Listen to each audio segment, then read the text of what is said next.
1 Jean, chapitre 3. Voyez quel amour le Père nous a témoigné pour que nous soyons appelés enfants de Dieu. Et nous le sommes. Si le monde ne vous connaît pas, c'est qu'il ne l'a pas connu, lui. Bien-aimés, nous sommes maintenant enfants de Dieu, et ce que nous serons un jour n'a pas encore été révélé. Mais nous savons que, lorsque Christ apparaîtra, nous serons semblables à lui parce que nous le verrons tel qu'il est. Toute personne qui possède cette espérance en lui se purifie comme lui-même est pur. Tous ceux qui pratiquent le péché violent la loi, puisque le péché, c'est la violation de la loi. Or, vous le savez, Jésus est apparu pour enlever nos péchés et il n'y a pas de péché en lui. Ceux qui demeurent en lui ne pêchent pas. Si quelqu'un pêche, il ne l'a pas vu et ne l'a pas connu. Petits enfants, que personne ne vous égare. Celui qui pratique la justice est juste comme Christ lui-même est juste. Celui qui pratique le péché est du diable, car le diable pêche dès le commencement. Or, c'est pour détruire les œuvres du diable que le Fils de Dieu est apparu. Quiconque est né de Dieu ne pratique pas le péché, parce que la semence de Dieu demeure en lui et il ne peut pas pécher, parce qu'il est né de Dieu. C'est à cela que l'on reconnaît les enfants de Dieu et les enfants du diable. Celui qui ne pratique pas la justice n'est pas de Dieu, tout comme celui qui n'aime pas son frère. En effet, le message qui vous a été annoncé et que vous avez entendu dès le commencement, c'est que nous devons nous aimer les uns les autres. N'imitons pas Caïn, il était du mal et il a tué son frère. Et pourquoi l'a-t-il tué? Parce que sa manière d'agir était mauvaise tandis que celle de son frère était juste. Ne vous étonnez pas, mes frères et sœurs, si le monde vous déteste. Quant à nous, nous savons que nous sommes passés de la mort à la vie parce que nous aimons les frères et sœurs. Celui qui n'aime pas son frère reste dans la mort. Tout homme qui déteste son frère est un meurtrier, et vous savez qu'aucun meurtrier n'a la vie éternelle en lui. Voici comment nous avons connu l'amour. Christ a donné sa vie pour nous. Nous aussi, nous devons donner notre vie pour les frères et sœurs. Si quelqu'un qui possède les biens de ce monde voit son frère dans le besoin et lui ferme son cœur, comment l'amour de Dieu peut-il demeurer en lui? Petits enfants, n'aimons pas en parole et avec la langue, mais en acte et avec vérité. Par là nous saurons que nous sommes de la vérité et nous rassurerons notre cœur devant lui. En effet, même si notre cœur nous condamne, Dieu est plus grand que notre cœur et il connaît tout. Bien-aimés, si notre cœur ne nous condamne pas, nous avons de l'assurance devant Dieu. Quoi que nous demandions, nous le recevons de lui, parce que nous gardons ses commandements et faisons ce qui lui est agréable. Et voici quel est son commandement, c'est que nous croyions au nom de son Fils Jésus-Christ et que nous nous aimions les uns les autres, comme il nous l'a ordonné. Celui qui garde ses commandements demeure en Dieu et Dieu demeure en lui. Et nous reconnaissons qu'il demeure en nous à l'Esprit qu'il nous a donné. 1 Jean, chapitre 4. Bien-aimés, ne vous fiez pas à tout esprit, mais mettez les esprits à l'épreuve pour savoir s'ils sont de Dieu, car plusieurs prétendus prophètes sont venus dans le monde. Voici comment identifier l'Esprit de Dieu. Tout esprit qui reconnaît que Jésus est le Messie venu en homme est de Dieu. Et si un esprit ne reconnaît pas que Jésus est le Messie venu en homme, il n'est pas de Dieu. C'est l'esprit de l'Antichrist. Vous avez appris sa venue, et maintenant déjà il est dans le monde. Vous, petits enfants, vous êtes de Dieu et vous avez vaincu ces prétendus prophètes parce que celui qui est en vous est plus grand que celui qui est dans le monde. Eux, ils sont du monde. Voilà pourquoi ils parlent d'après le monde et le monde les écoute. Nous sommes de Dieu. Celui qui connaît Dieu nous écoute, celui qui n'est pas de Dieu ne nous écoute pas. C'est ainsi que nous identifions l'esprit de la vérité et l'esprit de l'erreur. Bien-aimés, aimons-nous les uns les autres, car l'amour vient de Dieu, et toute personne qui aime est née de Dieu et connaît Dieu. Celui qui n'aime pas n'a pas connu Dieu, car Dieu est amour. Voici comment l'amour de Dieu s'est manifesté envers nous. Dieu a envoyé son Fils unique dans le monde afin que par lui nous ayons la vie. Et cet amour consiste non pas dans le fait que nous avons aimé Dieu, mais dans le fait que lui nous a aimés et envoyé son Fils comme victime expiatoire pour nos péchés. Bien-aimés, puisque Dieu nous a tant aimés, nous devons nous aussi nous aimer les uns les autres. Personne n'a jamais vu Dieu. Si nous nous aimons les uns les autres, Dieu demeure en nous et son amour est parfait en nous. Nous reconnaissons que nous demeurons en lui et qu'il demeure en nous au fait qu'il nous a donné de son esprit.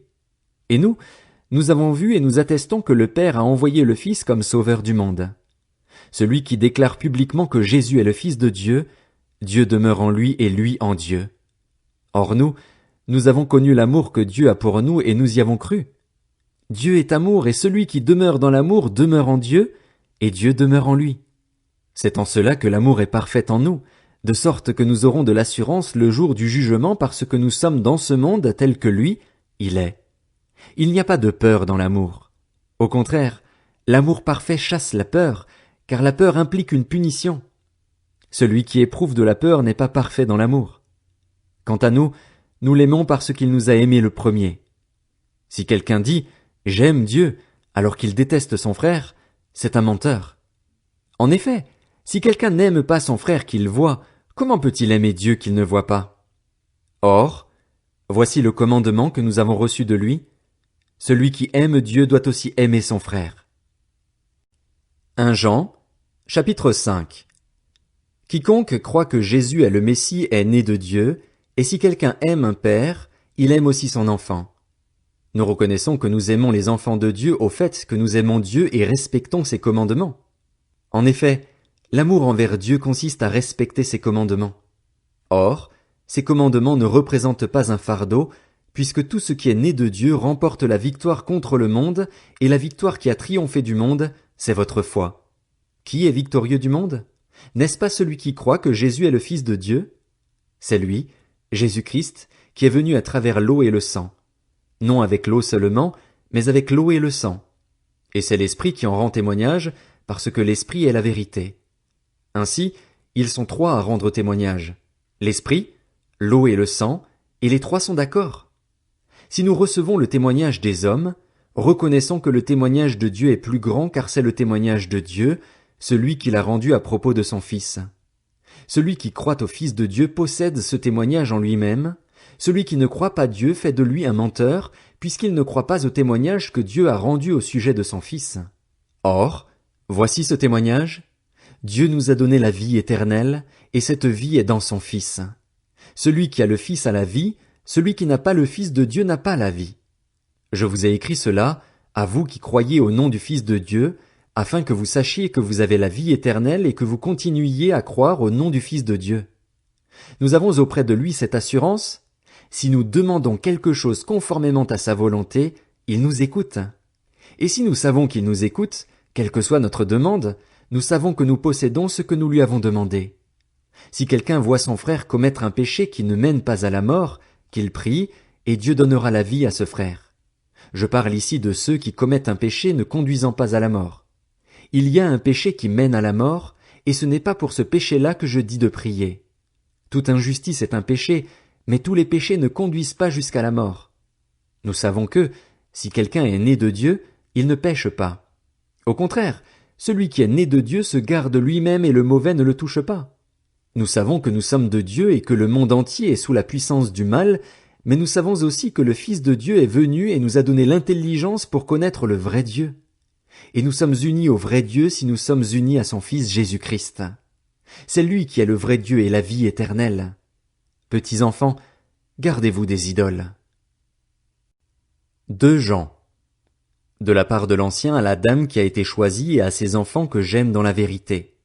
Et ce n'est pas moi seulement qui les aime, mais aussi tous ceux qui ont connu la vérité. Nous vous aimons à cause de la vérité qui demeure en nous et qui sera avec nous pour l'éternité. Oui, la grâce, la compassion et la paix seront avec nous dans la vérité et l'amour. Elles viennent de Dieu le Père et du Seigneur Jésus-Christ, le Fils du Père. J'ai éprouvé une très grande joie à rencontrer quelques-uns de tes enfants qui marchent dans la vérité, conformément au commandement que nous avons reçu du Père. Et maintenant, voici ce que je te demande, chère dame, c'est que nous nous aimions les uns les autres. Ce n'est pas un commandement nouveau que je t'écris, mais celui que nous avons reçu dès le commencement. Or l'amour consiste à vivre conformément à ses commandements. Tel est le commandement dans lequel vous devez marcher, comme vous l'avez appris depuis le début. En effet, de nombreux imposteurs sont venus dans le monde. Ils ne reconnaissent pas que Jésus est le Messie venu en homme. Voilà ce qui caractérise l'imposteur et l'antichrist. Faites attention à vous-même. Ainsi nous ne perdrons pas le fruit de notre travail, mais recevrons une pleine récompense. Quiconque s'écarte de ce chemin et ne demeure pas dans l'enseignement de Christ n'a pas Dieu. Celui qui demeure dans l'enseignement de Christ a le Père et le Fils. Si quelqu'un vient chez vous et n'apporte pas cet enseignement, ne le prenez pas chez vous et ne le saluez pas, car celui qui le salue s'associe à ses mauvaises œuvres. J'ai beaucoup de choses à vous écrire, mais je n'ai pas voulu le faire avec le papier et l'encre. J'espère venir chez vous et vous parler de vive voix afin que notre joie soit complète. Les enfants de ta sœur, choisis elle aussi, te saluent.